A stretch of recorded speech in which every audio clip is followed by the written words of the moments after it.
भारत में पिछले 24 घंटों में कोरोना से 5 लोगों की मौत हुई है। सक्रिय मामले बढ़कर अब 4026 हो गए हैं। मृतकों में केरल, महाराष्ट्र, तमिलनाडु और पश्चिम बंगाल के निवासी शामिल हैं। देखिए, एक नया ओमिक्रॉन सब वेरिएंट NB.1.8.1 तेजी से फैल रहा है, लेकिन हल्के लक्षण पैदा करता है। स्वास्थ्य मंत्रालय के अनुसार इस समय दिल्ली में 393, गुजरात में 397, कर्नाटक में 311, केरल में 1416, महाराष्ट्र में 494, यूपी में 138, तमिलनाडु 215 और वेस्ट बंगाल में 372 कोरोना के मामले सक्रिय हैं।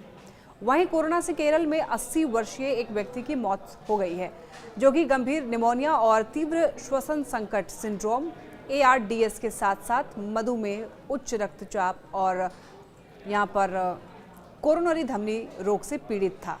तमिलनाडु में देखिए, टाइप 2 मधुमेह और पार्किंसंस रोग से पीड़ित 69 वर्षीय महिला ने वायरस के कारण दम तोड़ दिया। पश्चिम बंगाल में एक 43 वर्षीय महिला की मौत की सूचना मिली, जो कि तीव्र कोरोनरी सिंड्रोम, सेप्टिक शॉक और एक्यूट किडनी इंजरी से पीड़ित थी। अगर महाराष्ट्र की बात करें तो कोविड से और 2 मौतें हो गई हैं। स्वास्थ्य विभाग के अनुसार ये मौतें जो हैं वो कोल्हापुर और सातारा में हुई हैं। दोनों मरीज अन्य गंभीर बीमारी से जूझ रहे थे और इसी के साथ इस वर्ष राज्य में कोविड से मरने वालों की संख्या 10 हो गई है। राज्य में सोमवार को 59 नए मरीज कोविड-19 के सामने आए हैं, जिनमें मुंबई में 20 मामले पाए गए हैं और इसी के साथ राज्य में कोविड संक्रमित मरीजों की संख्या जो है वो 873 हो गई है, जिनमें अकेले 483 मरीज मुंबई के हैं। मुंबई में कोविड लगातार बढ़ रहा है। राज्य में अब तक कोविड संक्रमित 369 लोग ठीक भी हो चुके हैं। कोरोना वायरस के नए मामलों के बढ़ने की वजह से NB.1.8.1 सब वेरिएंट है, जो कि कोविड-19 का ओमिक्रॉन का वेरिएंट है।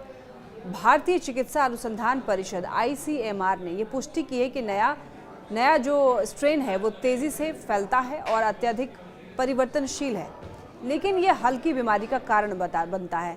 और वहीं देखिए, सामान्य लक्षणों में बुखार है, खांसी है, गले में खराश, थकान, सिर दर्द, शरीर में दर्द, नाक बहना और भूख ना लगना, ये ऐसे लक्षण हैं। ये वायरस मौसमी फ्लू के समान ही माना जा रहा है। तो कोरोना के केसेस तो बढ़ ही रहे हैं।